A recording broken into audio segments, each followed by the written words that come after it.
আজকে অত্র মসজিদে জুমার খুতবার সংক্ষিপ্ত বিষয়বস্তু, আমরা কেমন বাংলাদেশ চাই।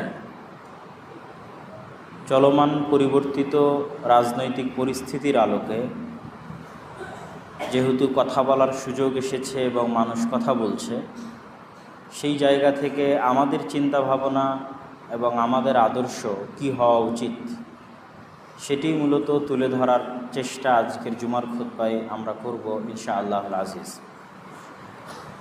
প্রথমত, যেহেতু আমরা আল্লাহ সুবহানাহু তাআলাকে রব এবং ইলাহ হিসেবে বিশ্বাস করি, তার জাত, তার আসমা এবং তার সিফাতে তাকে অদ্বিতীয় এবং একক হিসেবে বিশ্বাস করি এবং তার প্রেরিত রাসূল মুহাম্মদ সাল্লাল্লাহু আলাইহি ওয়াসাল্লামকে সর্বশেষ এবং সর্বশ্রেষ্ঠ রাসূল হিসেবে বিশ্বাস করি, সেহেতু তাদের পৃথিবী পরিচালনায়, রাষ্ট্র পরিচালনায় কী মূলনীতি ছিল যেটি প্রত্যেক মুসলিমের বিশ্বাস করা, কামনা করা এবং চাওয়া অবশ্যই জরুরি, সেই শাসন ব্যবস্থাকে আমরা ইসলামী খেলাফাহ বলে থাকি, খেলাফতের শাসন ব্যবস্থা।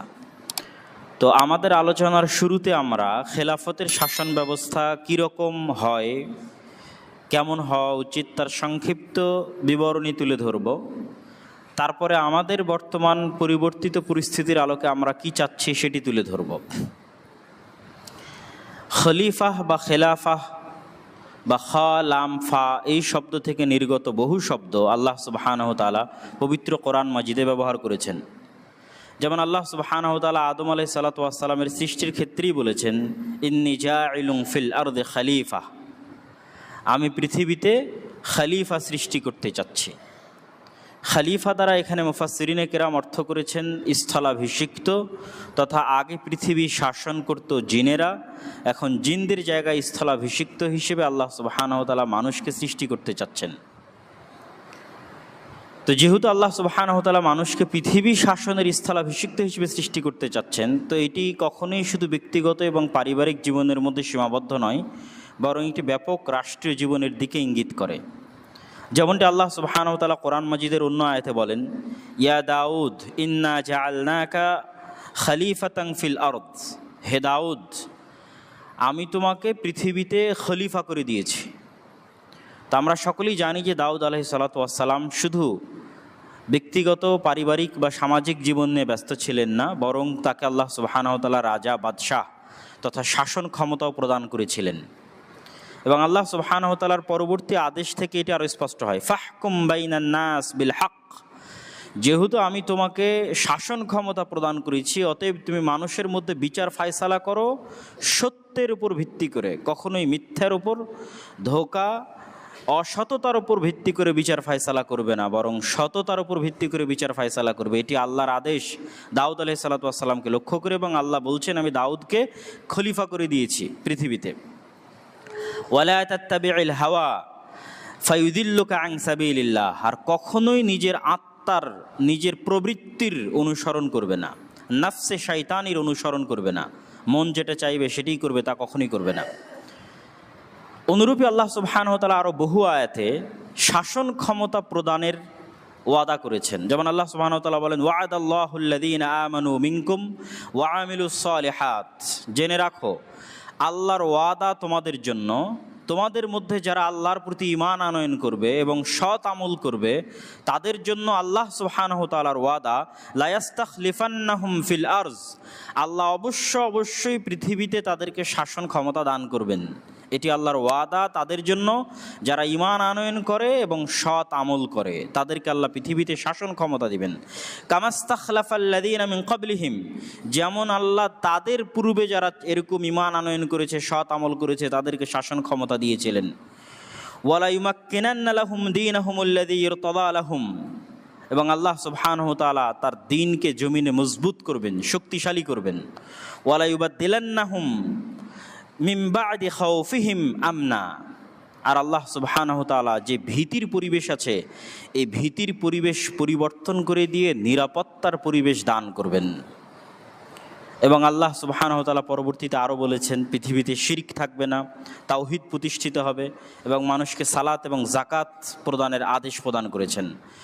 তো এই আয়াত থেকে, সূরা নূরের এই 55 এবং 56 নং আয়াত থেকে আমাদের জন্য আজকের বক্তব্যের দলিল হচ্ছে আল্লাহ সুবহানাহু ওয়া তাআলা তাদেরকে ওয়াদা করেছেন, যারা আল্লাহর প্রতি ঈমান আনয়ন করে, সৎ আমল করে, আল্লাহ তাদেরকে পৃথিবীতে শাসন ক্ষমতা দিবেন, আল্লাহর দ্বীনকে আল্লাহ পৃথিবীতে শক্তিশালী করবেন, মজবুত করবেন, এবং ভীতির পরিবেশের পরিবর্তে পৃথিবীতে নিরাপত্তার পরিবেশ বিরাজ করবে।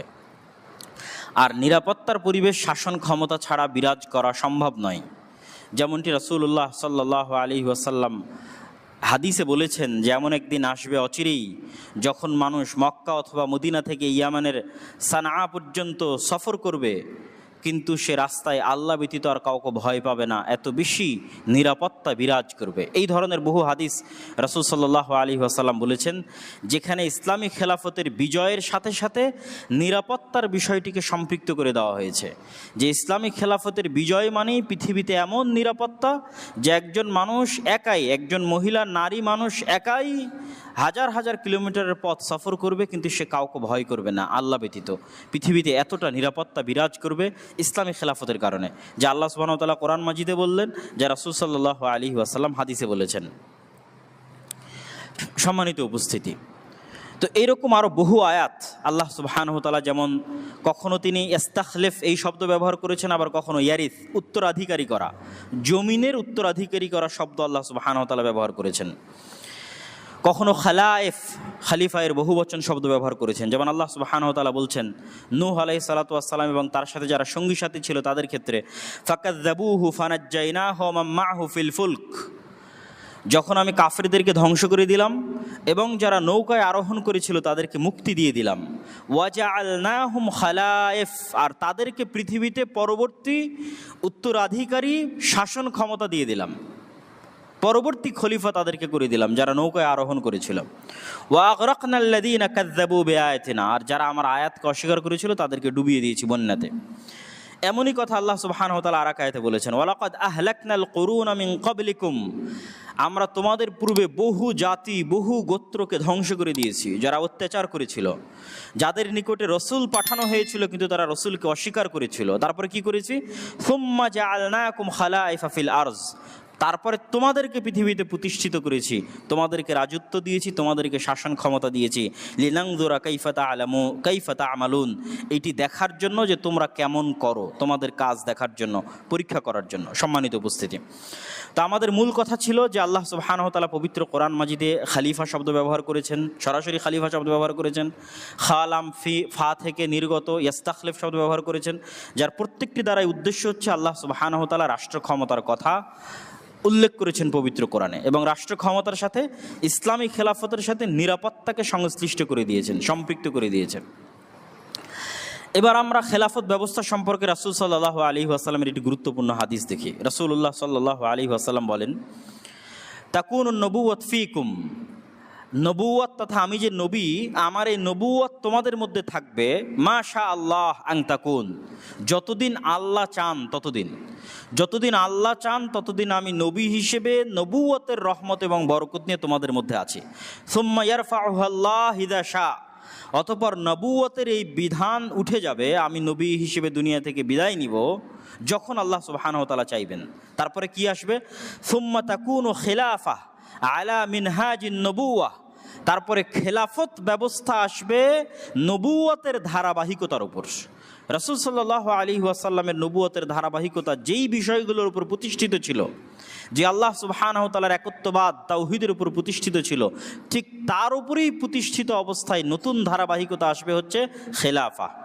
কতদিন থাকবে, যতদিন আল্লাহ সুবহানাহু ওয়া তাআলা চান, অতঃপর আল্লাহ এই খেলাফত ব্যবস্থাকে উঠিয়ে নেবেন।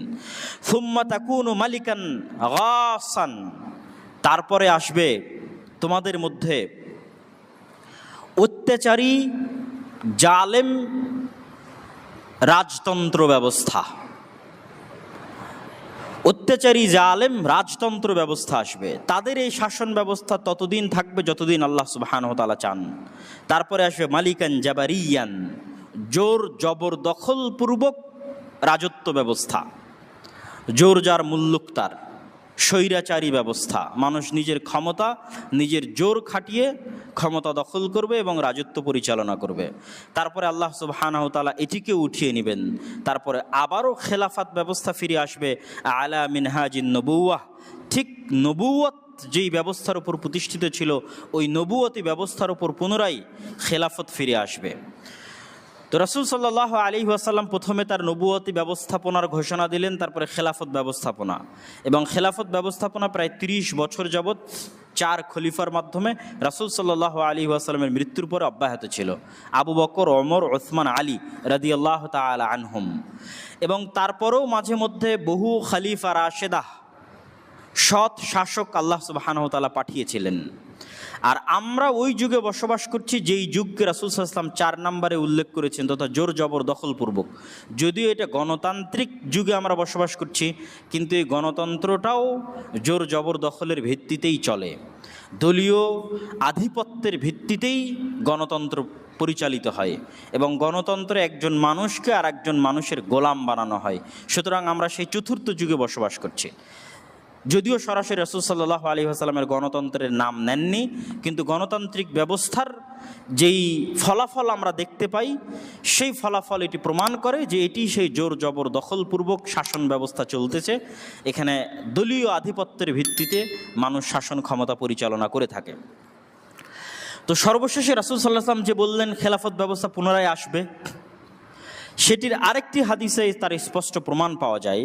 রাসূলুল্লাহ সাল্লাল্লাহু আলাইহি ওয়াসাল্লাম বলছেন, পৃথিবীর বুকে আলা বাহরিল আরজ, পৃথিবীর বুকে বাইতু মাদারিন ওয়ালা ওয়াবারিন, এমন কোনো মাটির বাড়ি, এমন কোনো পাকা বাড়ি অবশিষ্ট থাকবে না, ইল্লা আদখালাহুল্লাহু কালিমাতাল ইসলাম বিইজ্জি আজিজিন আও যুল্লি যালিলিন। এমন কোনো মাটির বাড়ি এবং পাকা বাড়ি অবশিষ্ট থাকবে না যেই পাকা বাড়ি, মাটি বাড়িতে আল্লাহ ইসলাম প্রবেশ করাবেন, কোথাও সম্মানের সাথে, কোথাও অপমানের সাথে। তো এই যে সারা পৃথিবীব্যাপী যে খেলাফা প্রতিষ্ঠিত হবে, সেটি কিয়ামতের পূর্ব মুহূর্তের খেলাফা, যার কথা রাসূলুল্লাহ সাল্লাল্লাহু আলাইহি ওয়াসাল্লাম আগের হাদিসে বলেছেন। এবার আমরা সংক্ষিপ্তভাবে খেলাফতের কিছু মূলনীতি দেখি, যে ইসলামী খেলাফত ব্যবস্থার কিছু সংক্ষিপ্ত মূলনীতি। ইসলামী খেলাফত ব্যবস্থার সবচেয়ে বড় মূলনীতি হচ্ছে, ইসলামী খেলাফতে এই বিশ্বাস রাখা হয় যে ক্ষমতা এবং রাজত্বের মালিক কোনো মানুষ নয়, জনগণ নয়, কোনো পরিষদ নয়, কোনো কমিটি নয়, কোনো দেশ নয়। ক্ষমতা এবং রাজত্বের একচ্ছত্র মালিকানা আল্লাহ সুবহানাহু ওয়া তাআলার। এবং এটি শুধু আক্ষরিক অর্থে নয়, বরং বাস্তবিক অর্থে বিশ্বাস করা হয়। এবং আল্লাহ সুবহানাহু ওয়া তাআলা কোরআন মাজিদে বারবার এটির ঘোষণা দিয়েছেন। যেমন আল্লাহ সুবহানাহু ওয়া তাআলা বলেন, ফাহাজামুহুম বিইজনিল্লাহ ওয়া কাতালা দাউদ জালুতা, দাউদ জালুতকে হত্যা করলো, ওয়া আতাহুল্লাহুল মুলকা, আর আল্লাহ দাউদকে রাজত্ব দিয়ে দিলেন।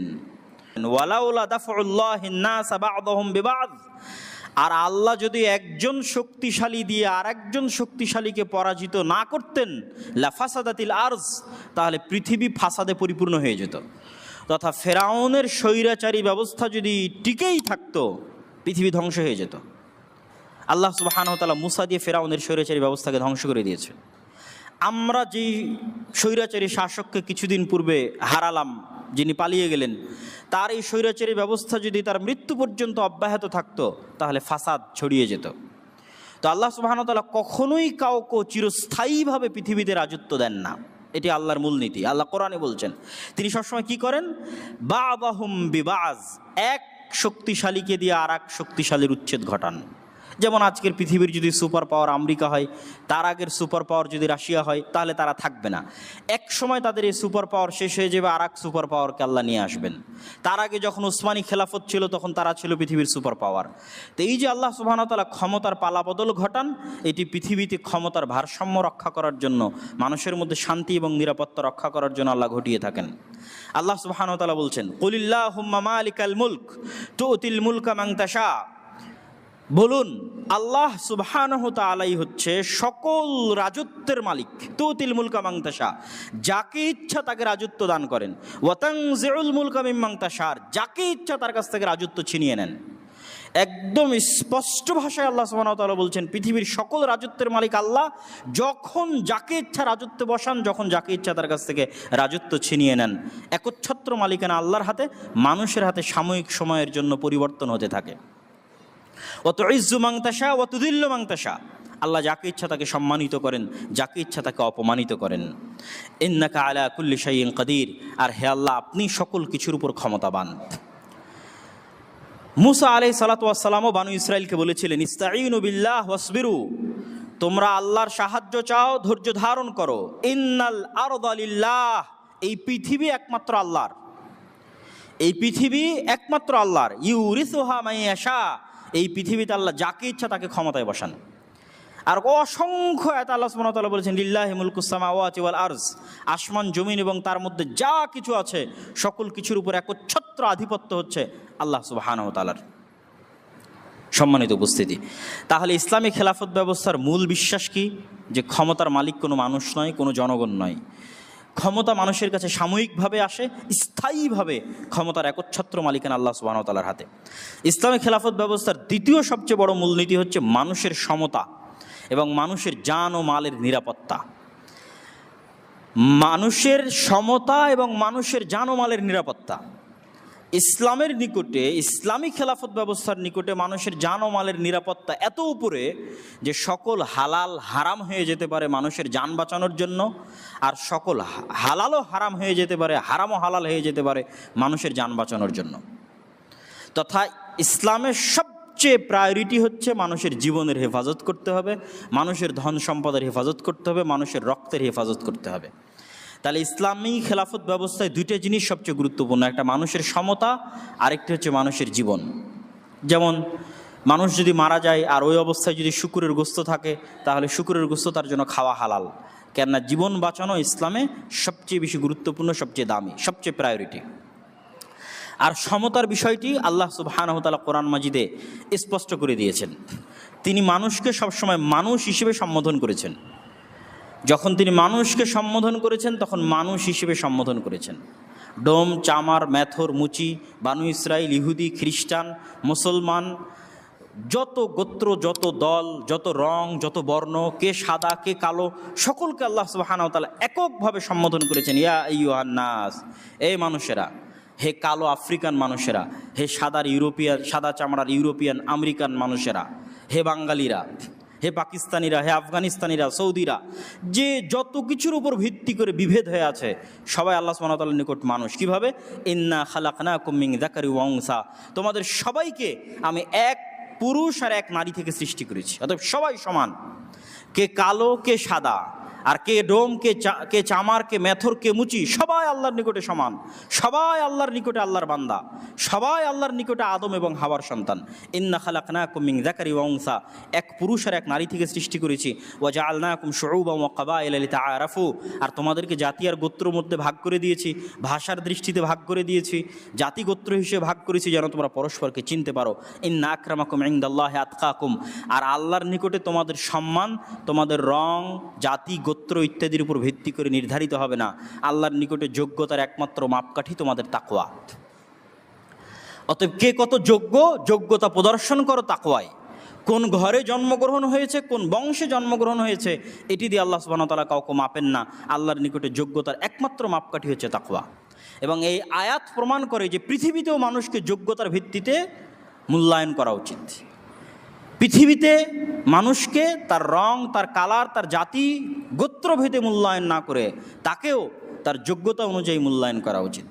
তো যোগ্যতার অনেক ক্যাটাগরি থাকতে পারে, কিন্তু আল্লাহর নিকটে একটাই ক্যাটাগরি, সেটি তাকওয়া। আর দুনিয়াতে যোগ্যতার অনেক ক্যাটাগরি থাকতে পারে।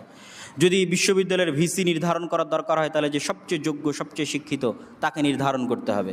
যদি হিসাব রক্ষক নির্ধারণ করার প্রয়োজন হয়, তাহলে যে সবচেয়ে ভালো হিসাব বুঝে তাকে নির্ধারণ করতে হবে। এটা একটা যোগ্যতা। তথা যোগ্যতার মাপকাঠিতে মানুষকে নিয়োগ দিতে হবে, কোটার ভিত্তিতে নয় বা অন্য কোনো কিছুর ভিত্তিতে নয়। মানুষের সমতার বিষয়ে আল্লাহ সুবহানাহু ওয়া তাআলার এই আয়াতের পাশাপাশি রাসূল সাল্লাল্লাহু আলাইহি ওয়াসাল্লামের একটি হাদিসও আমাদের জন্য স্মরণীয়। বিদায় হজ্জের ভাষণে রাসূল সাল্লাল্লাহু আলাইহি ওয়াসাল্লাম বলেন, ইয়া আইয়ুহান নাস, হে মানব জাতি। তিনিও এখানে আল্লাহর মতো মানুষকে মানুষ হিসেবে সম্বোধন করেছেন। ইন্না রাব্বাকুম ওয়াহিদ, তোমাদের প্রতিপালক একজন। ওয়া ইন্না আবাকুম ওয়াহিদ, আর তোমাদের সবার পিতা একজন। পৃথিবীর কালো, সাদা, বৌদ্ধ, হিন্দু, মুসলমান সবার পিতা একজন। আলা আলা ফাজদালি আরাবিয়িন আলা আজামিয়িন, কোনো আরবের কোনো প্রাধান্য নেই কোনো অনারবের উপরে। ওয়ালা আলি আজামিন আলা আরাবিয়িন, আর কোনো অনারবের কোনো প্রাধান্য নেই কোনো আরবের উপরে। ওয়ালা আলি আহমার আলা আসওয়াদ, আর কোনো লাল কালারের ব্যক্তির কোনো প্রাধান্য নেই কালো বর্ণের কোনো ব্যক্তির উপর, আর কোনো কালো বর্ণের কোনো প্রাধান্য নেই কোনো লাল বর্ণের উপর, ইল্লা বিত তাকওয়া, তবে মান মর্যাদা নির্ধারিত হবে তাকওয়া পরহেজগারিতার উপর ভিত্তি করে। সম্মানিত উপস্থিতি, তো রাসূল সাল্লাল্লাহু আলাইহি ওয়াসাল্লামের এই হাদিসও আল্লাহ সুবহানাহু ওয়া তাআলার ওই আয়াতের মতো, যে আয়াতটি আমরা বললাম সেটির মতো স্পষ্ট করে দিল যে ইসলামী খেলাফতে বা ইসলামী ব্যবস্থায় সকল মানুষ এক আদমের সন্তান হিসেবে, এক আল্লাহর বান্দা হিসেবে সমান। তাদের মধ্যে জাত পাত গোত্র বর্ণ কোনো কিছুর ভিত্তিতে কোনো রকম পার্থক্য করা যাবে না। তাহলে আমরা ইসলামী খেলাফত ব্যবস্থার দ্বিতীয় স্পষ্ট মূলনীতি কি দেখলাম? মানুষের মধ্যে সমতা এবং রক্তের সর্বোচ্চ মূল্য, মানুষের জান ও মালের সর্বোচ্চ হেফাজত। 3 নাম্বার, ইসলামী খেলাফত ব্যবস্থায় তৃতীয় সবচেয়ে গুরুত্বপূর্ণ বিষয় হচ্ছে ন্যায়পরায়ণতা। এই 3টে জিনিসের উপরে ইসলামী খেলাফত ব্যবস্থা টিকে থাকে। 1, ক্ষমতার একচ্ছত্র মালিকানা আল্লাহ সুবহানাহু ওয়া তাআলা। 2, মানুষের সমতা, মানুষের জান ও মালের নিরাপত্তা। আর 3 হচ্ছে ন্যায়পরায়ণতা। এই ন্যায়পরায়ণতা আমরা মুসলমানেরা এবং আমরা আলেম ওলামারা মানুষকে বুঝাতে ব্যর্থ। আমরা মানুষকে বুঝিয়েছি ইসলাম মানে শুধু সালাত, সিয়াম, হজ, জাকাত। তখন মানুষ কি করছে? মানুষ যখন এতটুকুই বুঝে নিয়েছে যে ইসলাম মানে সালাত, সিয়াম, হজ, জাকাত, তখন প্রশ্ন ফাঁস করে যে টাকা ইনকাম করছে, সে বলছে আমি প্রশ্নে ফাঁসের টাকা আল্লাহর রাস্তায় দান করি। নাউজুবিল্লাহি মিন যালিক। আর একজন দুর্নীতি করে মানুষের সম্পদ দখল করে হজ করতে গিয়ে মনে করতেছে আমি সকল গুনাহ ক্ষমা করে নিয়েছি। কেন? আমরা মানুষকে ন্যায়পরায়ণতা বুঝাতে পারিনি। আমরা মানুষকে বুঝিয়েছি ইসলাম মানে শুধু সালাত, সিয়াম, হজ, জাকাত। এই জন্য বাংলাদেশের যত ওসি, ডিসি, এসপি, মন্ত্রী, মিনিস্টার, সচিব, যে যেখানে দায়িত্ব পালন করছে, এদের 100তে 100 জন কোনো না কোনো ধর্মীয় প্রতিষ্ঠানের সাথে সম্পৃক্ত আছে। হয় জালসার প্রধান অতিথি, বিশেষ অতিথি, নয় মসজিদ মাদ্রাসার কমিটি। আর অন্তত 60 থেকে 70% মানুষ হজ এবং উমরা সম্পূর্ণ করেছে। আর অন্তত 30 থেকে 40% মানুষ সালাত আদায় করে। কিন্তু আপনি এই একটা মাপকাঠিতে তাদেরকে মাপেন যে এদের কতজন ন্যায়পরায়ণ। এই যে যতজন হাজি, সালাত আদায়কারী, মসজিদ মাদ্রাসার কমিটি, ওসি, ডিসি, এসপি, মন্ত্রী, মিনিস্টার, সচিব, এরা কতজন নিজ নিজ দায়িত্বে ন্যায়পরায়ণ। অথচ তারা দাবি করছে আমরা মুসলমান, এবং তারা মনে করে নিয়েছে এই সালাত সিয়াম দিয়ে তারা জান্নাতে চলে যাবে। এই ব্যর্থতা আমাদের যে আমরা তাদেরকে বুঝাতে পারিনি যে ইসলাম মানে সবার আগে ন্যায়পরায়ণতা। ইসলামের সর্বোচ্চ স্থান হচ্ছে ন্যায়পরায়ণতার। আল্লাহ সুবহানাহু ওয়া তাআলা নিজে ন্যায়পরায়ণ এবং সত্যবাদী, নবী রাসূল পাঠিয়েছেন ন্যায়পরায়ণ এবং সত্যবাদী। এই দুটো বিষয়ের উপর ভিত্তি করে ইসলাম টিকে আছে, সত্য আর ন্যায়পরায়ণতা। ইসলামের প্রত্যেকটা বিধান সত্য এবং ন্যায়। যেমন চুরি করলে হাত কাটতে হবে, এটি সত্য এবং ন্যায়, এটা অন্যায় নয়। আল্লাহ সুবহানাহু ওয়া তাআলা নিজের উপর যেই বিষয়কে সবচেয়ে কঠোরভাবে হারাম করেছেন সেটা হচ্ছে জুলম, অত্যাচার। ইন্নী হারামতু যুলমা আলাইয়া। আর তিনি নিজেকে ন্যায়পরায়ণ হিসেবে ঘোষণা করেছেন। এই জন্য পৃথিবীতে যত মানুষ ন্যায় পাবে না, তাদের ন্যায় দেওয়ার দায়িত্ব আল্লাহর কিয়ামতের মাঠে। যদি তিনি ওই সমস্ত মানুষকে কিয়ামতের মাঠে ন্যায় না দিতে পারেন, তাহলে তিনি রব হিসেবে মিথ্যুক, নাউজুবিল্লাহ। কিন্তু তিনি তা হবেন না, এটাই তার ওয়াদা। তাহলে তার সবচেয়ে বড় বৈশিষ্ট্য হচ্ছে তিনি ন্যায়পরায়ণ। তিনি তার সাথে সম্পৃক্ত সকল গুনাহ ক্ষমা করে দিবেন। কিন্তু এক মানুষ আর এক মানুষের উপর জুলুম করবে, এটা যতক্ষণ ওই মানুষ ক্ষমা না করবে ততক্ষণ আল্লাহ ক্ষমা করবেন না, কেননা তিনি ন্যায়পরায়ণ। কিন্তু আমাদের কাছে ন্যায়পরায়ণতাই সবচেয়ে অবহেলিত। মসজিদ বলেন, মাদ্রাসা বলেন, ইসলামী দল বলেন, সংগঠন বলেন, সব জায়গাতে সালাত, সিয়াম, হজ, জাকাত আছে, ন্যায়পরায়ণতা নাই। ইসলামী দলের আমির তাকেই, ওই কর্মীকে বেশি মূল্যায়ন করে যে চামচামি করে, যার যোগ্যতা আছে তাকে মূল্যায়ন করে না। যত ইসলামী দল সংগঠন আছে, যত মসজিদ মাদ্রাসা আছে, সব জায়গাতে সালাত, সিয়াম, হজ, জাকাত আছে, ন্যায়পরায়ণতা নাই। তাহলে ইসলামী রাষ্ট্র ব্যবস্থার তৃতীয় মৌলিক ভিত্তি হচ্ছে ন্যায়পরায়ণতা। আজকে যদি বাংলাদেশের সকল মানুষ নামাজি হয়ে যায় আর সকল নারী পর্দাশীলা হয়ে যায়, তাহলে কি বাংলাদেশ ইসলামী রাষ্ট্র? জি না। বাংলাদেশ তখন ইসলামী রাষ্ট্র যখন এখানে একজনের প্রতি অন্যায় করা হবে না, তখন ইসলামী রাষ্ট্র। কেউ কারো সম্পদ অন্যায়ভাবে ভক্ষণ করতে পারবে না, কেউ কারো প্রতি অন্যায়ভাবে প্রহার করতে পারবে না, কেউ কারো ন্যায্য অধিকার অন্যায়ভাবে ছিনিয়ে নিতে পারবে না, তখন ইসলামী রাষ্ট্র। তখন যদি নামাজ নাও পড়ে তাহলে সেটা আল্লাহ সুবহানাহু ওয়া তাআলা ক্ষমা করে দিবেন, কিন্তু রাষ্ট্র ইসলামী। তখন যদি কেউ পর্দা নাও করে তো আল্লাহ সুবহানাহু ওয়া তাআলা ক্ষমা করে দিতে পারেন, কিন্তু রাষ্ট্র ইসলামী। তাহলে আমাদের মাথা থেকে এই চিন্তা বের করে দিতে হবে যে আমরা যেটাকে মনে করছি এটাই ইসলাম, জি না। ইসলামের মূল ভিত্তি ন্যায়পরায়ণতা। তাহলে একটা ইসলামী দল কখন ইসলামী দল? যখন তার মধ্যে ন্যায়পরায়ণতা আছে। খালি ইসলামের নামে বড় বড় লেকচার দিলে ইসলামী দল? জি না। একটা মাদ্রাসা কখন ইসলামী মাদ্রাসা? শুধু কোরআন হাদিস পড়াচ্ছে? জি না। ওর মধ্যে ন্যায়পরায়ণতা আছে প্রতিষ্ঠানের মধ্যে, তখন এটা ইসলামী মাদ্রাসা। তাহলে আল্লাহ সুবহানাহু ওয়া তাআলা কোরআন মাজিদে কি বলছেন? ইন্নাল্লাহা ইয়া'মুরুকুম আন তুআদ্দুল আমানাতি ইলা আহলিহা। হে দুনিয়ার মানুষ, আল্লাহ তোমাদেরকে আদেশ দিচ্ছে তোমরা আমানত যে যতটুকু পাওয়ার হকদার তাকে ততটুকু পৌঁছে দাও। এটাই ন্যায়পরায়ণতার ভিত্তি। ওয়াইদা হাকামতুম বাইনান নাস আন তাহকুমু বিল আদল। আর যখন তোমরা মানুষের মধ্যে বিচার ফায়সালা করবে তখন ন্যায়পরায়ণতার সাথে করো। ইয়া আইয়ুহাল্লাযীনা আমানু কুনু কাওয়ামিনা লিল্লাহি শুহাদা বিল কিসত। হে ঈমানদারগণ, তোমরা সাক্ষী হও ন্যায়পরায়ণতার ভিত্তিতে। ওয়ালা ইয়াজরিমান্নাকুম শানআনু কওমিন আলা আল্লা তা'দিলু। কোনো মানুষের প্রতি ব্যক্তিগত বিদ্বেষ, কোনো জাতি, কোনো দল, কোনো গোত্রের প্রতি তোমার ব্যক্তিগত বিদ্বেষ তোমাকে যেন ন্যায়পরায়ণতা থেকে দূরে সরিয়ে না দেয়। ই'দিলু হুয়া আকরাবু লিত-তাকওয়া। ন্যায়পরায়ণতা প্রতিষ্ঠা করো, ন্যায়পরায়ণতাই হচ্ছে তাকওয়ার সবচেয়ে নিকটবর্তী। আল্লাহ সুবহানাহু ওয়া তাআলা আরো বলেন, ওয়াইন হাকামতা ফাহকুম বাইনাহুম বিল কিসত। হে মুহাম্মদ সাল্লাল্লাহু আলাইহি ওয়াসাল্লাম, যখন মানুষের মধ্যে বিচার ফায়সালা করবেন ন্যায়পরায়ণতার সাথে করবেন। ইন্নাল্লাহা ইউহিব্বুল মুকসিতিন। আল্লাহ ন্যায়পরায়ণতাকারীদেরকে ভালোবাসেন। ইয়া আইয়ুহাল্লাযীনা আমানু কুনু কাওয়ামিনা বিল কিসতি শুহাদা লিল্লাহি ওয়ালাউ আলা আনফুসিকুম। হে ঈমানদারগণ, তোমরা ন্যায়পরায়ণতার ভিত্তিতে সাক্ষী দাও, যদিও সেটি তোমার নিজের বিরুদ্ধে হয়, যদিও তোমার আত্মীয় স্বজনের বিরুদ্ধে হয়, বাপ মায়ের বিরুদ্ধে হয়, কিন্তু ন্যায়পরায়ণ থাকো। রাসূলুল্লাহ সাল্লাল্লাহু আলাইহি ওয়াসাল্লাম এই জন্য হাদিসের মধ্যে বলেছেন, সাবআতু ইউদিল্লুহুমুল্লাহু ইয়াওমা লা দিল্লা ইল্লা দিল্লুহ। 7 শ্রেণীর মানুষকে আল্লাহ বিশেষ ছায়া দিবেন কিয়ামতের মাঠে। তো 1 নম্বরে তাহাজ্জুদ গুজারকেও বলা নাই, 1 নম্বরে নফল সিয়াম পালনকারীকেও বলা নাই, 1 নম্বরে বলা আছে ইমামুন আদিল, ন্যায়পরায়ণ দায়িত্বশীল। ওসি ন্যায়পরায়ণ, ডিসি ন্যায়পরায়ণ, মন্ত্রী ন্যায়পরায়ণ, প্রিন্সিপাল ন্যায়পরায়ণ, পরিচালক ন্যায়পরায়ণ, আমির ন্যায়পরায়ণ। ন্যায়পরায়ণ দায়িত্বশীলকে আল্লাহ সবার আগে সম্মান দেবেন, কারণ আল্লাহ সুবহানাহু ওয়া তাআলা নিজে ন্যায়পরায়ণ, তিনি ন্যায়পরায়ণতাকে ভালোবাসেন। তাহলে এটি হলো ইসলামী শাসন ব্যবস্থার তৃতীয় সবচেয়ে গুরুত্বপূর্ণ জিনিস। আমরা এবার চলে আসি ইসলামী খেলাফতের নির্বাচন ব্যবস্থা কিভাবে হয়। ইসলামী খেলাফতের নির্বাচন ব্যবস্থা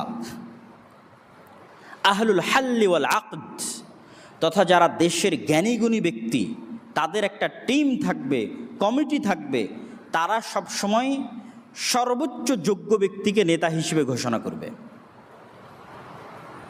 যেমনটা আবু বকর রাদিয়াল্লাহু তাআলা আনহু তার পরবর্তীতে ওমর রাদিয়াল্লাহু তাআলা আনহুকে করেছিলেন, এবং ওমর রাদিয়াল্লাহু তাআলা আনহু যখন বিদায় নিয়ে চলে যাচ্ছেন তখন তিনি 6 সদস্য বিশিষ্ট কমিটি করে দিয়েছিলেন, যারা তৎকালীন সময়ে সর্বশ্রেষ্ঠ, সবচেয়ে জ্ঞানী, আল্লাহওয়ালা, তাকওয়াবান, পরহেজগার সাহাবী ছিলেন।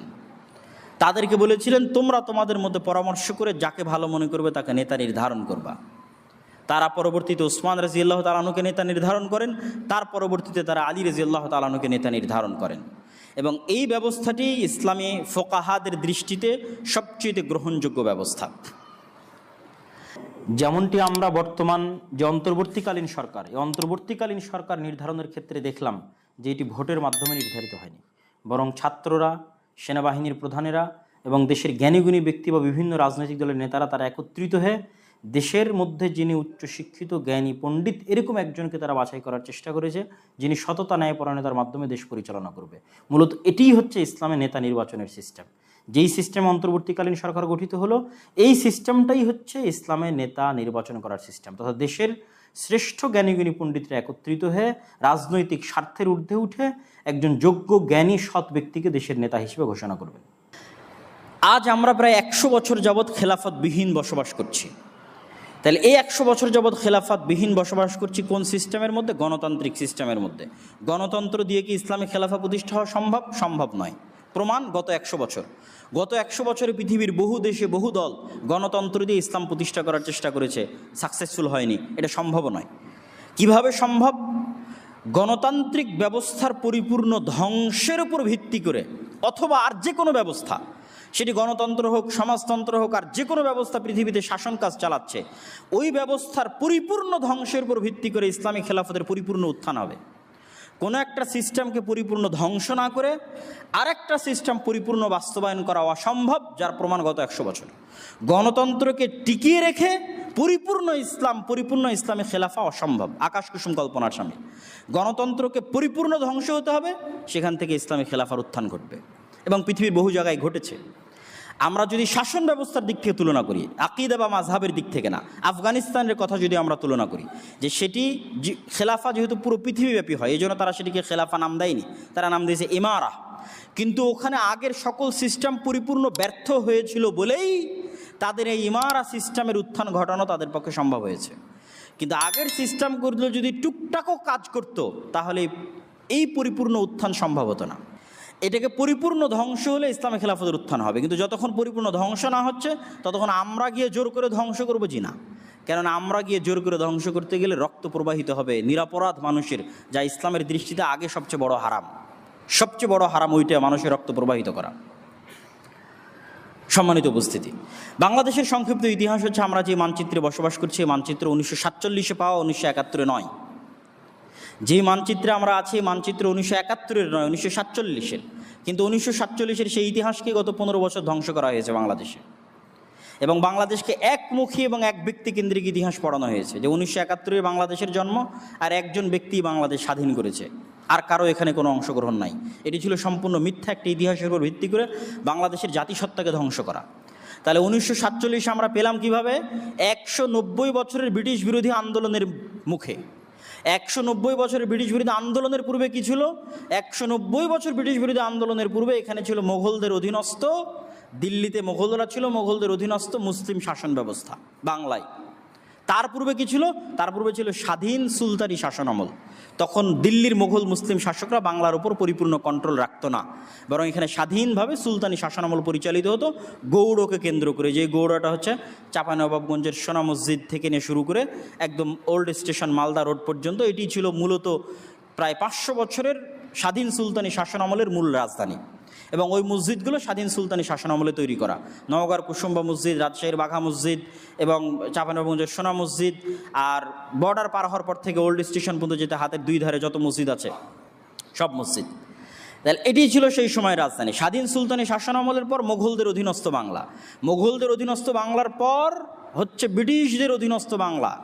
190 বছর ব্রিটিশদের বিরুদ্ধে তিতুমির, তারপরে হাজি শরীয়তুল্লাহ, তাদের মতো বড় বড় মানুষ, তারপরে ভারতে হচ্ছে সৈয়দ আহমদ বেরেলভি, শাহ ইসমাইল শহীদ, তাদের মতো মানুষদের যে বিদ্রোহ, যে জেহাদ পুনরায় মুসলমানদের শাসন ক্ষমতা ফিরিয়ে আনার জন্য, সেটিরই ধারাবাহিকতায় 1947 আমরা স্বাধীনতা পাই। যদিও ব্রিটিশরা যখন দেখলো স্বাধীনতা দিতে হবে, তখন তারা সেকুলারদের হাতে স্বাধীনতা দিয়ে গেছে। যারা জেহাদ করেছিল সশস্ত্র ইসলামকে ফিরিয়ে আনার জন্য, তাদের হাতে তারা ক্ষমতা দিয়ে যায়নি। এটি তাদের একটি নিজস্ব প্ল্যান পরিকল্পনা ছিল। এই জন্য সেকুলারদের দিয়ে তারা দল তৈরি করে এবং সেই দলের হাতে তারা ক্ষমতা দিয়ে যায়। মুসলিম লীগ আর কংগ্রেসের হাতে ভারত, পাকিস্তান, বাংলাদেশের ক্ষমতা দিয়ে যাওয়া হয়।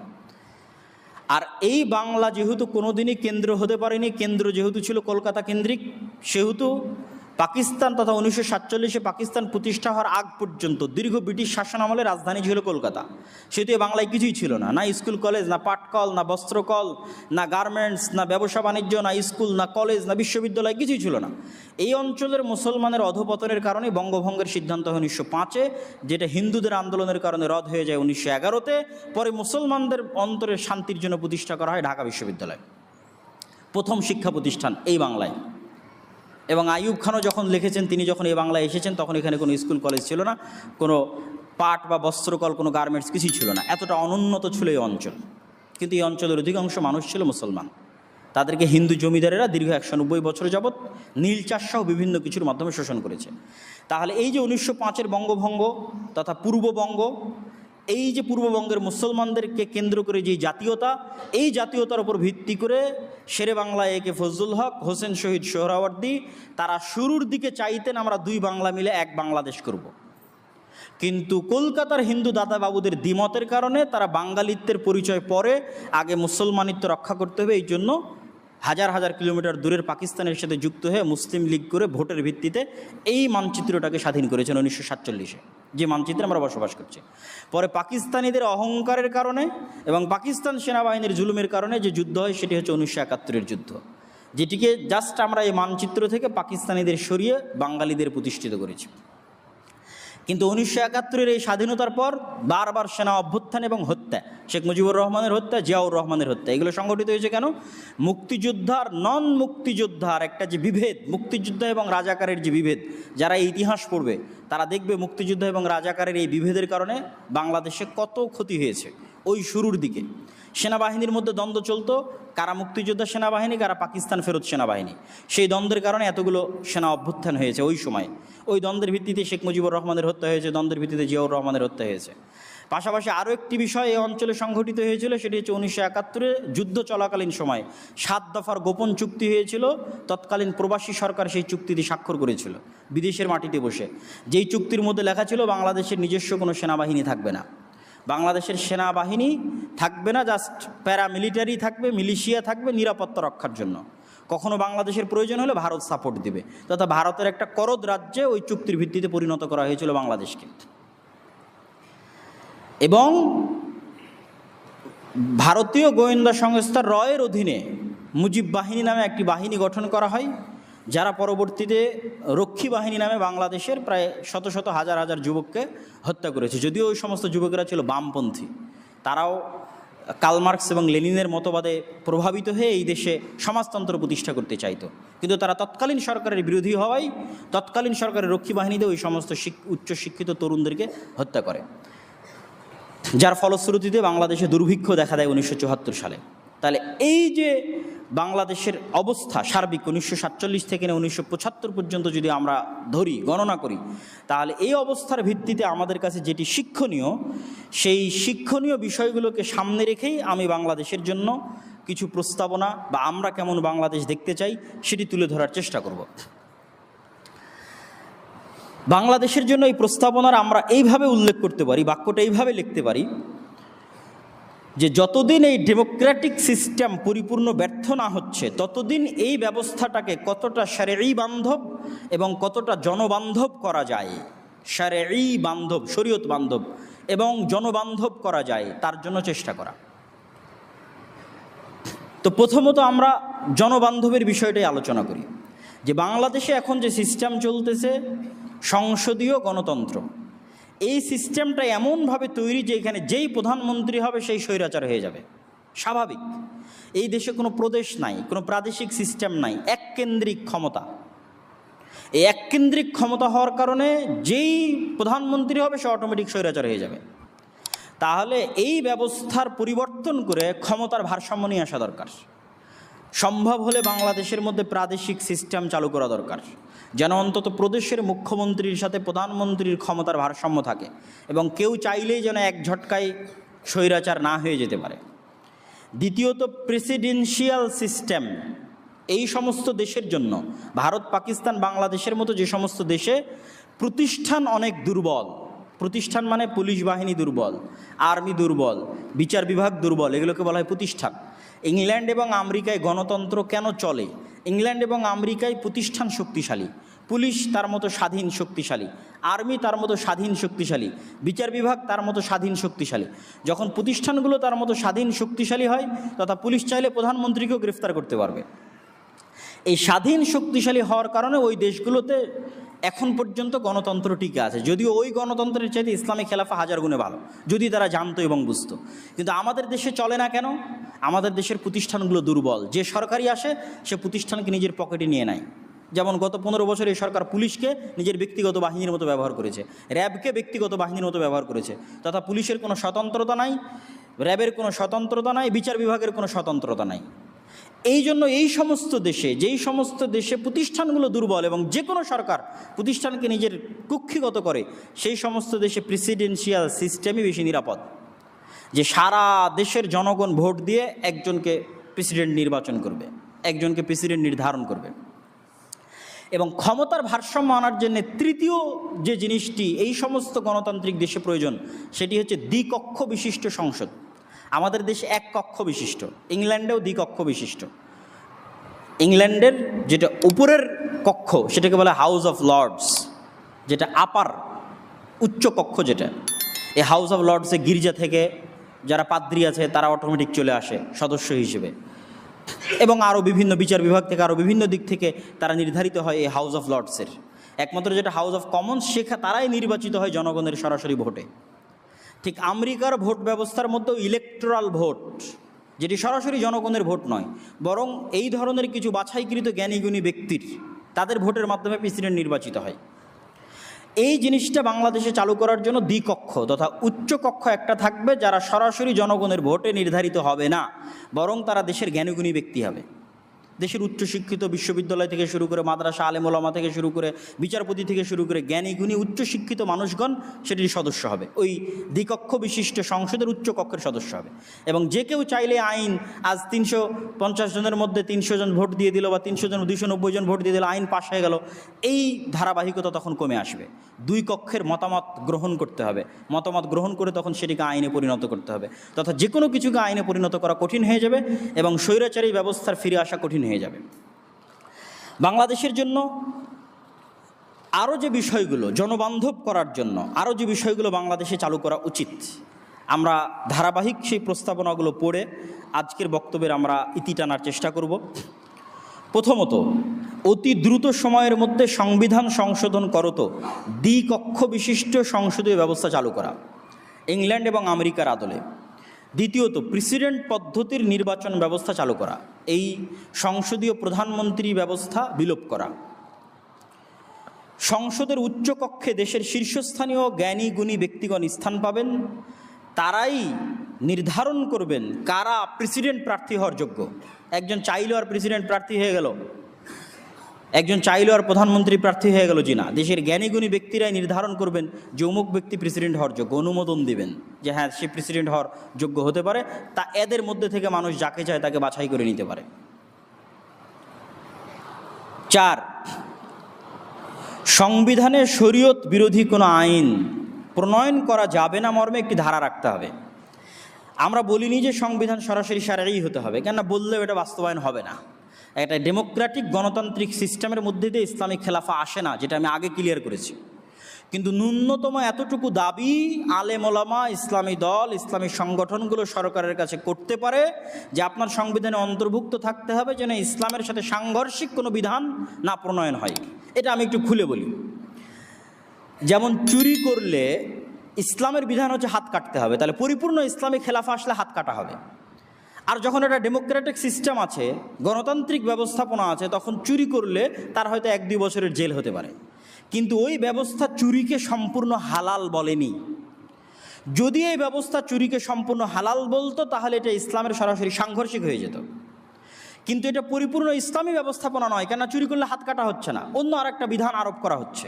কিন্তু অন্তত চুরি তো অপরাধ, তাহলে এটা ইসলামের সাথে সাংঘর্ষিক নয়। তাহলে ন্যূনতম এই জিনিসটা নিশ্চিত করতে হবে যে সরাসরি ইসলামের সাথে সাংঘর্ষিক যেন কোনো কিছু না আসে। যেমন সুদী ব্যবস্থাপনা সরাসরি ইসলামের সাথে সাংঘর্ষিক, ইসলাম বিরোধী। সমকামিতা, LGBTQ এগুলোর অধিকার দেওয়া, এগুলো সরাসরি ইসলাম বিরোধী। এরকম আরও বহু বিষয় আসতে পারে যেগুলো সরাসরি ইসলাম বিরোধী, ইসলামের সাথে সাংঘর্ষিক। সেই ধরনের কোনো কিছু যেন না হতে পারে, এতটুকু ন্যূনতম বিধান যে কোনো গণতান্ত্রিক দেশে অন্তর্ভুক্ত করা যেতে পারে, যেমনটা পাকিস্তানেও আছে। পাকিস্তান একটা গণতান্ত্রিক দেশ, কিন্তু এই ধরনের ধারা সংযুক্ত করা আছে সংবিধানের সাথে। মুসলিম পারিবারিক আইন সহ যে সমস্ত আইন চলমান আইনেও শারঈ বিধান অনুযায়ী হয়ে থাকে, যেমন এখনও বাংলাদেশে জমি জায়গার বন্টন শারঈ বিধান অনুযায়ী হয়, তালাক বা বিবাহ রেজিস্ট্রি ন্যূনতম হলেও শারঈ বিধান অনুযায়ী পরিচালনা করার ব্যবস্থা আছে, সেটা একটা নির্দিষ্ট মাযহাব অনুযায়ী হলেও শারঈ বিধান অনুযায়ী। তাহলে মুসলিম পারিবারিক আইন সহ যে সমস্ত আইন শারঈ বিধান অনুযায়ী পরিচালিত হয়, সেগুলোর জন্য সম্পূর্ণ ভিন্ন শারঈ কোড চালু করা, ভিন্ন শারঈ কোড, চলমান আইন থেকে সম্পূর্ণ বাহিরে গিয়ে ভিন্ন শারঈ কোড চালু করা। সুদবিহীন ইসলামী অর্থনীতিকে প্রতিষ্ঠা করার ব্যবস্থা করা, যেটি জনকল্যাণমূলক ইসলামী অর্থনীতি। 8, জাতীয় সঙ্গীতকে পরিবর্তন করে বাংলাদেশের 1947-এর যে মানচিত্র, 1905-এর যে বঙ্গভঙ্গ, এই মানচিত্রকে ধারণ করে এই রকম জাতীয়তাবোধে উদ্বুদ্ধ সম্পূর্ণ জাতীয় সঙ্গীত দরকার, যেই জাতীয় সঙ্গীত দুই বাংলাকে একত্রিত করে দিবে, আমার এই মানচিত্রকে ভেঙে দিবে বা এই বাংলাদেশকে ভারতের অধীনস্থ করে দিবে, এই রকম মনোভাব সম্পন্ন জাতীয় সঙ্গীত বাদ দিয়ে দিতে হবে। 9, ভারতের সাথে যত দাসত্বের চুক্তি আছে সকল চুক্তি ছিন্ন করতে হবে এবং সমতার ভিত্তিতে চুক্তিগুলোকে নবায়ন করতে হবে। সেটি ট্রানজিট হোক, করিডোর হোক, সমুদ্র বন্দর প্রদান করা হোক, যা কিছু হোক, সকল কিছু নির্ধারণ হতে হবে সমতার ভিত্তিতে, গোলামি বা দাসত্বের ভিত্তিতে নয়। 10, তিস্তা পদ্মা সহ ভারত বাংলাদেশের মধ্যে যত যৌথ নদী আছে সকল যৌথ নদীর ন্যায্য হিস্সা ভারতের নিকট থেকে বুঝে নিতে হবে এবং নদীগুলোকে পুনরুজ্জীবিত করার জন্য আপ্রাণ চেষ্টা করতে হবে। ভবিষ্যৎ পৃথিবীতে যদি কোনো দিন বিশ্বযুদ্ধ হয় সেটি পানিকে নিয়েই হতে পারে, আর আল্লাহ সুবহানাহু ওয়া তাআলা এই দেশে পানির অফুরন্ত ব্যবস্থা রেখেছে, কিন্তু সেগুলোকে হত্যা করা হচ্ছে। 300-এর অধিক নদী মৃত্যুবরণ করেছে শুধু ভারতের বিভিন্ন বাঁধের কারণে। মরুভূমিতে পরিণত হয়ে গেছে পদ্মার মতো নদী, তিস্তার মতো নদী। আর এই মরুভূমিতে পরিণত হওয়া নদীতে যখন আবার পানি আসে তখন বন্যার কারণে হাজার হাজার গ্রাম ডুবে যায়। এই ব্যবস্থার বিলোপ হতে হবে। 11, প্রাদেশিক ব্যবস্থা চালু করতে হবে যাতে ক্ষমতার এক কেন্দ্রীকরণ সম্ভব না হয়, যে ক্ষমতা একজনের হাতে কুক্ষিগত হয়ে গেল আর সে স্বৈরাচার হয়ে গেল, এটি যেন সম্ভব না হয়। 12, রাজধানীর বিকেন্দ্রীকরণ করতে হবে, সব কিছু রাজধানীতে, আর রাজধানীর বাইরে কিছু নয়। আর কত চাপ নিবে এ ঢাকা? আপনি যতই মেট্রো রেল করেন, যতই এক্সপ্রেসওয়ে করেন, যতই ফ্লাইওভার করেন, আপনি যদি রাজধানীকে বিকেন্দ্রীকরণ না করেন তাহলে এই ঢাকা একদিন বসবাসের অনুপযোগী হয়ে যাবে। অতএব রাজধানী ভিন্ন করতে হবে, ব্যবসায়িক রাজধানী, প্রশাসনিক রাজধানী, অফিস আদালত পৃথক পৃথক করতে হবে, বিভিন্ন জায়গায় হতে হবে, সব কিছু ঢাকায় হতে হবে, এমনটি যেন না হয়। 13, বিচার ব্যবস্থা সম্পূর্ণরূপে স্বাধীন করে দিতে হবে, তাহলে ক্ষমতার ভারসাম্য আসবে। 14, পুলিশ বাহিনীকে সংস্কার করত জনবান্ধব হিসেবে গড়ে তুলতে হবে এবং পুলিশকে যেন কেউ রাজনৈতিক স্বার্থে ব্যবহার না করতে পারে, এই জন্য পুলিশকে একটা স্বতন্ত্র বাহিনী হিসেবে গড়ে তুলতে হবে।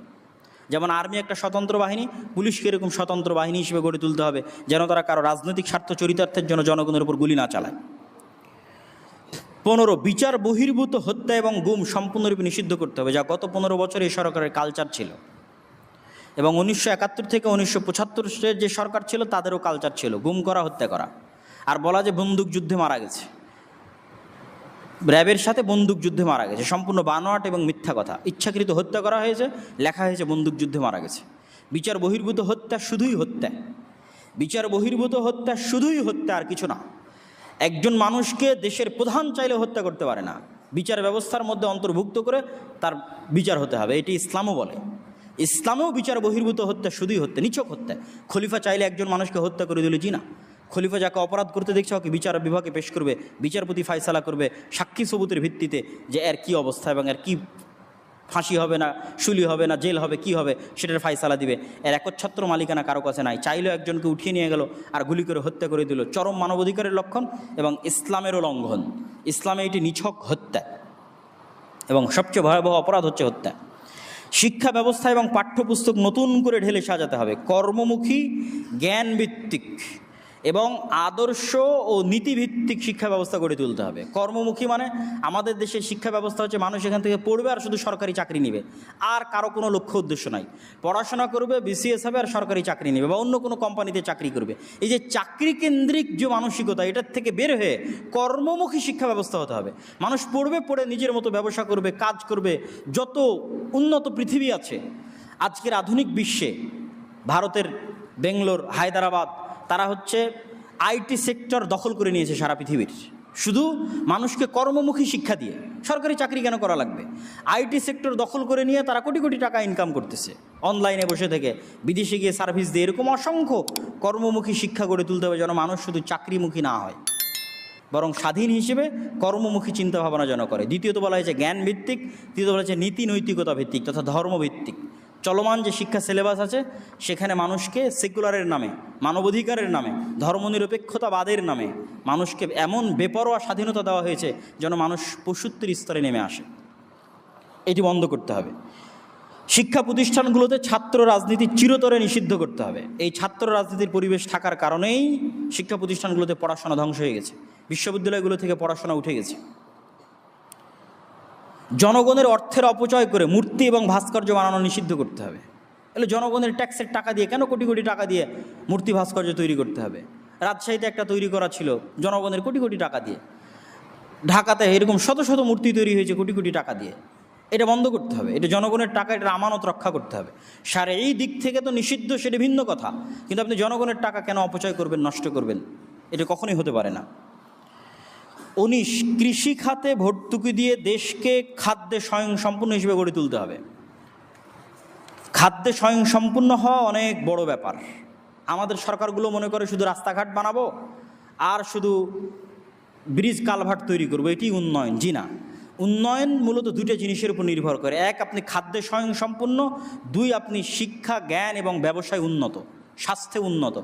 উন্নত প্রতিষ্ঠান লাগবে, ব্যবসার জন্য উন্নত প্রতিষ্ঠান লাগবে, শিক্ষার জন্য উন্নত প্রতিষ্ঠান লাগবে, জ্ঞান গবেষণার জন্য উন্নত প্রতিষ্ঠান লাগবে এবং খাদ্যে স্বয়ংসম্পূর্ণ হওয়ার জন্য উন্নত কৃষি ব্যবস্থা লাগবে।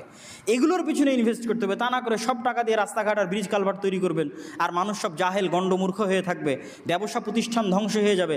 বাংলাদেশে যেমন চামড়া শিল্প ধ্বংস হয়ে গেছে, কুরবানির সময় আপনারা দেখবেন যে চামড়ার কেমন দাম, চামড়া শিল্প ধ্বংস হয়ে গেছে। প্রকাশনা ব্যবস্থা বাংলাদেশে ধ্বংস করা হয়েছে, সকল সরকারি বই কলকাতার প্রেস থেকে ছাপিয়ে আনা হয়। এরকম অসংখ্য ব্যবসায়িক প্রতিষ্ঠানকে ধ্বংস করে দেওয়া হয়েছে। তাহলে আপনার ইনভেস্টটা হতে হবে ব্যবসায়িক প্রতিষ্ঠান গড়ে তোলার জন্য, ইনভেস্ট হতে হবে উন্নত শিক্ষা প্রতিষ্ঠান গড়ে তোলার জন্য, ইনভেস্ট হতে হবে উন্নত স্বতন্ত্র স্বাধীন খাদ্য ব্যবস্থায় স্বয়ংসম্পূর্ণ হওয়ার জন্য। সর্বশেষ বক্তব্যের সর্বশেষের আবেদন, সেটি হচ্ছে বাংলাদেশের আজকের যে অবস্থা, আজকের যে অবনতি, গত 15 বছর আমরা যে জুলুম এবং শাসন দেখেছি, বা 1971 থেকে 1975 যে জুলুম শাসন দেখা গেছে, সেটি মূলত বাংলাদেশকে বিভক্ত করার কারণে দেখা গেছে। মুক্তিযুদ্ধ এবং রাজাকারের উপর ভিত্তি করে বাংলাদেশকে বিভক্ত করে শাসন করতে চাওয়া হয়েছে, যা বাংলাদেশের জন্য ছিল সবচেয়ে ক্ষতিকর। এই জন্য নতুন যারা ক্ষমতায় আসতেছে তাদের প্রতি আমাদের আহ্বান থাকবে, বাংলাদেশের মানুষকে যেন শুধু বাংলাদেশি হিসেবে দেখা হয়। কে মুক্তিযুদ্ধ করেছে, কে মুক্তিযুদ্ধ করেনি, কে রাজাকার ছিল, কে রাজাকার ছিল না, কে এই কোটা আন্দোলনে শরিক হয়েছে আর কে কোটা আন্দোলনে শরিক হয়নি, এগুলোর ভিত্তিতে যেন মানুষকে বাছ বিচার না করা হয়। মানুষকে যেন তার যে ন্যায্য অধিকার, সেই ন্যায্য অধিকার দেওয়া হয় এবং সবার প্রতি সমান দৃষ্টি রাখা হয়। এবং কারো যদি কোনো দলীয় পরিচয় থেকে থাকে তাহলে সেটিকে ক্ষমা সুন্দর দৃষ্টিতে যেন দেখা হয়। কেউ যদি রাজাকার হয়ে থাকে তাকে ক্ষমা করে দিতে হবে, কেউ যদি আওয়ামী লীগ হয়ে থাকে তাকে ক্ষমা করে দিতে হবে। হ্যাঁ, নির্দিষ্ট কোনো অপরাধ করলে তার বিচার হতে পারে, যে সে হত্যার সাথে জড়িত, গুমের সাথে জড়িত, তার বিচার হবে। কিন্তু শুধু আওয়ামী লীগ করে এই জন্য তার প্রতি অন্যায়, জুলুম, অত্যাচার, অফিস আদালত, বাড়িঘর পুড়িয়ে দেওয়া, এটা ওই একই কালচার, যেই কালচার গত 15 বছর ছিল। এই কালচারের মাধ্যমে কখনো দেশে শান্তি ফিরে আসতে পারে না, কখনো দেশ উন্নত হতে পারে না। অতএব এই কালচার থেকে ফিরে আসতে হবে এবং মানুষকে ক্ষমা করা শিখতে হবে। আমি মনে করি বাংলার ছাত্র সমাজ এই 2024 সালে যে ছাত্র জনতার গণ অভ্যুত্থান সংগঠিত করেছে, এই ছাত্র জনতার গণ অভ্যুত্থানের মাধ্যমে আমরা শুধু 15 বছরের স্বৈরাচারী শাসন থেকে মুক্তি পাইনি, বরং ভারতের যে দাসত্ব এবং গোলামি ছিল, সেই দাসত্ব এবং গোলামি থেকেও মুক্তি পেয়েছি। পাশাপাশি রাষ্ট্রের মধ্যে মুক্তিযোদ্ধা এবং রাজাকার হিসেবে যে বিভেদ তৈরি করা হয়েছিল, সেই বিভেদ থেকেও আমরা মুক্তি পেয়েছি বলে আমরা ধরে নিতে পারি। এই জন্য আমি এই ছাত্র জনতার আন্দোলনে অংশগ্রহণকারী সকলকে সাধুবাদ জানাতে চাই। আর বিধর্মীদের উপাসনালয় ধ্বংস করা নিয়ে যে অপপ্রচার চলতেছে, আমরা বিশ্বাস করি এটি সম্পূর্ণ অপপ্রচার। দেশের কোথাও সেভাবে কোনো বিধর্মীদের প্রতি কখনো কোনো আক্রমণও হয়নি, মন্দিরও ধ্বংস করা হয়নি। তারপর রাসূল সাল্লাল্লাহু আলাইহি ওয়াসাল্লামের একটা হাদিস বলে রাখি, মান কাতালা মুআহাদান, যে ব্যক্তি কোনো জিম্মি, যাদের দায়িত্ব কোনো মুসলিম সরকার নিয়েছে, মুসলিম রাষ্ট্রপ্রধান নিয়েছে, এরকম কোনো ব্যক্তিকে যদি কেউ হত্যা করে তাহলে সে জান্নাতের গন্ধও পাবে না। মুসলমানেরা জিম্মায় সবাই সমান, রাসূল সাল্লাল্লাহু আলাইহি ওয়াসাল্লামের হাদিস, যে জিম্মা গ্রহণের দিক থেকে মুসলমানেরা সবাই সমান। তথা মুসলিম দেশের রাষ্ট্রপ্রধান যদি বলে আমি একে নিরাপত্তা দিলাম, ওটা মানাও সকল মুসলমানের উপর ফরজ। আর একজন মুসলমান রিক্সা চালক যদি বলে যে আমি একে নিরাপত্তা দিলাম, তাহলে ওটা মানাও সকলের জন্য ফরজ।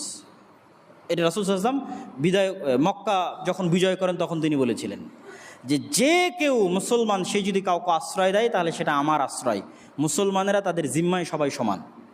তাহলে একটা মুসলমানের ন্যূনতম সদস্য যদি জিম্মায় সমান হয়, তাহলে একটা রাষ্ট্র যখন কাউকে নিরাপত্তা দিচ্ছে আর আপনি আর এক মুসলমান হিসেবে তাকে হত্যা করছেন, এটি কখনো ইসলাম সম্মত হতে পারে না। সম্মানিত উপস্থিতি, তো বক্তব্যের শেষে আমি আরেকটু বিষয় আরেকবার একটু স্পষ্ট করি, সেটি যে সেকুলার বা ধর্মনিরপেক্ষতাবাদ, এটির যে দর্শন, তারা বলে যে আমরা ধর্মকে শুধু মসজিদের মধ্যে, মন্দিরের মধ্যে, গির্জার মধ্যে সীমাবদ্ধ রাখতে হবে, ধর্ম যেন রাষ্ট্রে না আসে। এটি অত্যন্ত ভয়ঙ্কর এবং ইসলাম বিরোধী একটি বিশ্বাস। আমরা শুরুতে যে ইসলামী খেলাফতের ব্যবস্থা আলোচনা করেছি, ইসলাম হচ্ছে সর্বব্যাপী, সর্বগ্রাসী। মানুষের ব্যক্তিগত জীবন, পারিবারিক, সামাজিক, রাষ্ট্রীয় জীবন সকল কিছু ইসলামের অন্তর্ভুক্ত। ইসলাম নিজেই একটা ভয়ঙ্কর বিশ্বায়ন। জন্মগত মুসলিম কাউকে হতে হবে না, যে কেউ ইসলাম গ্রহণ করলে সে মুসলিম হয়ে যাবে। জন্মগত ব্রাহ্মণ হওয়ার মতো, জন্মগত ইহুদি হওয়ার মতো বিষয় না এটি। এই জন্য সারা পৃথিবী একাই গ্রাস করতে পারে ইসলাম। এবং ইসলামের যে ন্যায় নীতি, ন্যায়পরায়ণতা আছে এবং মানুষের যে সমতা আছে, এটি সেকুলারিজমের চেয়ে হাজার গুণে উত্তম। তাহলে সেকুলারিজমের এই সহজ পাঠ, সহজ বুলি কেন আমাদেরকে আওড়ানো হয়? এই জন্য আমাদেরকে আওড়ানো হয় যে সেকুলারিজমের নামে, মানবাধিকারের নামে মানুষকে এত বেশি স্বাধীনতা দেওয়া যে মানুষ শয়তান এবং পশুর স্তরে চলে যায়। মানুষ বলবে যে আমি জেনা করতে চাই, তাহলে এটাও তার অধিকার। মানুষ বলবে যে আমি সমকামী হতে চাই, এটাও তার অধিকার। এই পর্যায়ে যেন মানুষকে নামিয়ে আনা যায়, এই জন্য সেকুলারিজমের এই মিষ্টি বুলি আওড়ানো হয়। সম্মানিত উপস্থিতি, তারা মানুষকে শয়তানের দাস বানাতে চায়। তা আমরা আমাদের এই বক্তব্যের শেষাংশে এসে যদি সারমর্ম করি, সেটি হচ্ছে যে ইসলামিক খেলাফত ব্যবস্থা চায় মানুষের দাসত্ব থেকে বের হয়ে সবাই সমানভাবে আল্লাহর দাসত্বের অধীনস্থ হোক। একজন খলিফাও আল্লাহ সুবহানাহু ওয়া তাআলার দাস, আর খলিফার অধীনস্থ যে মামুর, সেও আল্লাহ সুবহানাহু ওয়া তাআলার দাস। এবং সকলের সমান ভিত্তিতে তার সমাধিকার নিশ্চিত করুক এবং সমান ভিত্তিতে, ন্যায়পরায়ণতার ভিত্তিতে জান ও মালের হেফাজতের মাধ্যমে একটি শান্তিপূর্ণ শাসন ব্যবস্থা গড়ে উঠুক। এটি হচ্ছে ইসলামী খেলাফতের মূল ভিত্তি। এর বাইরে আর যে কোনো থিওরি আসুক না কেন, সেই থিওরি অকার্যকর এবং সেই থিওরি পরিপূর্ণ শান্তি, পরিপূর্ণ নিরাপত্তা প্রদানে ব্যর্থ। কিন্তু ওই থিওরি আসার জন্য এই সমস্ত থিওরিকে পরিপূর্ণ ব্যর্থ হতে হবে। আর এই সমস্ত থিওরি যতদিন পরিপূর্ণ ব্যর্থ না হচ্ছে, ততদিন সেটিকে কতটা জনবান্ধব এবং কতটা শরীয়ত বান্ধব করা যায়, তার জন্য আমাদের জায়গা থেকে চেষ্টা করতে হবে, আমাদের জায়গা থেকে দাওয়াত দিতে হবে। প্রভাবক শক্তি হিসেবে দেশের রাজনীতিতে, প্রভাবক শক্তি হিসেবে আমাদের সক্রিয় অংশগ্রহণ অব্যাহত রাখতে হবে। যেন যে কেউ চাইলেই দেশে ইসলাম বিরোধী কোনো আইন প্রণয়ন করে দিল, যে কেউ চাইলেই দেশে অন্যায় কিছু করলো, সেটি যেন সম্ভব না হয়। এই জন্য মুসলমানদেরকেও এই যে চলমান প্রক্রিয়া আছে, এই প্রক্রিয়াতে সক্রিয় অংশগ্রহণ থাকতে হবে প্রভাবক শক্তি হিসেবে, যেন একটি শরঈ বান্ধব এবং একটি জনবান্ধব রাষ্ট্র গড়ে তুলতে আমরা পারি। যার জন্য আমি প্রায় 20 বা 21টি প্রস্তাবনা আজকের আলোচনায় তুলে ধরেছি। আল্লাহ সুবহানাহু ওয়া তাআলা আমাদেরকে এই তৌফিক দান করুক যেন পৃথিবীতে পুনরায় ইসলামী খেলাফা ব্যবস্থা ফিরে আসে এবং মানুষ সাম্যতার ভিত্তিতে শান্তি এবং নিরাপত্তার সাথে বসবাস করতে পারে। আল্লাহুম্মা আমিন। আর যতদিন সেই ব্যবস্থা ফিরে না এসেছে, ততদিন আল্লাহ সুবহানাহু ওয়া তাআলা আমাদের যেন সৎ, ন্যায়পরায়ণ শাসক দান করে। বাংলাদেশকে যেন পৃথিবীর অন্য কোনো দেশের গোলাম, দাস, অধীনস্থ দেশ হিসেবে পরিণত না করে স্বাধীন এবং সার্বভৌম দেশ হিসেবে বাংলাদেশের মানুষদের বসবাস করার, শান্তি এবং নিরাপত্তায় এবং একটি উন্নত রাষ্ট্র হিসেবে সামনের দিকে এগিয়ে যাওয়ার তৌফিক দান করে। আল্লাহুম্মা আমিন।